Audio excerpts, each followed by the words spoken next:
शेतकऱ्यांना दिवसा वीज पुरवठा द्या, आदिवासी काँग्रेसची व आदिवासी संघटनांची प्रशासनाकडे मागणी। कळवण तालुक्यातील शेतकरी गेल्या काही महिन्यांपासून वीज पुरवठ्याच्या अनियमिततेमुळे गंभीर अडचणीत सापडले असून अनेक शेतकऱ्यांचे हृदयविकाराच्या झटक्याने निधन झाल्याच्या घटना समोर येत आहेत। रात्रीच्या वेळी शेतात पाणी देण्यासाठी शेतकऱ्यांना जागे राहावे लागत असल्याने त्यांच्या आरोग्यावर परिणाम होत असल्याचे चित्र आहे। या पार्श्वभूमीवर महाराष्ट्र प्रदेश आदिवासी काँग्रेसच्या वतीने उपविभागीय अधिकारी व जिल्हाधिकारी यांना निवेदन देण्यात आले।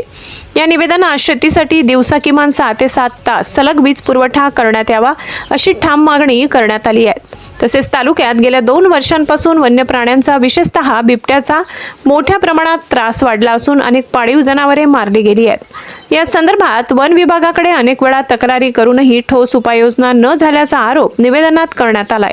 शेतकरी व नागरिकांच्या सुरक्षिततेसाठी तातडीने वीज पुरवठ्याचे वेळापत्रक सुधारावे व वन्य प्राण्यांच्या त्रासावर नियंत्रण आणण्यासाठी उपाययोजना कराव्यात अशी मागणी या निवेदनाद्वारे करण्यात आली आहे। यावेळी राम चौरे, के गांगुर्डे, पुंजाराम खांडवी, केशव पवार, रवींद्र बहिरम, ज्ञानेश्वर राऊत, दीपक खांडवी, राहुल महाले, रवींद्र आहेर, राजू पगार, सुनील बस्ते, विलास पवार, नाना देवरे, बेबीलाल पालवी, साहेबराव गांगुर्डे, धनराज गवडी आदी पदाधिकारी उपस्थित होते।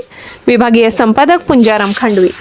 मुख्य कार्यकारी महावितरणचे अधिकारी अतिरिक्त अधिकाऱ्यांना देखील निवेदन दिलं महावितरणच्या लाईटी संदर्भात। तर काय सांगितलं आपल्याला, काय उत्तर मिळालं? सध्या जी सगळ्या तालुक्यामध्ये शेतकऱ्यांची जी मागणी आहे ती आम्हाला 1 तास कमी करून दिवसा लाईट द्या। याचं कारण असं की दिवसभरात जे काही आता कांदा लागवड मोठ्या प्रमाणात सुरू आहे, मजूर हे 10 वाजता येतात आणि 5 वाजता निघून जातात, परंतु वीज महावितरणाचं जे काही वेळापत्रक आहे ते सकाळी 8 ते 2, नंतर दुपारी 4 ते 10, परंतु जो काही पाणी भरणारा शेतकरी थंडीमध्ये जास्त वेळ थांबू शकत नाही आणि म्हणून शेतकऱ्यांची मागणी आज आम्ही चेनकापूर या सबस्टेशनला पण सकाळी 100-200 शेतकरी त्या ठिकाणी आले आणि तिथल्या अधिकाऱ्यांना विनंती केली की आम्हाला दिवसा लाईट द्या।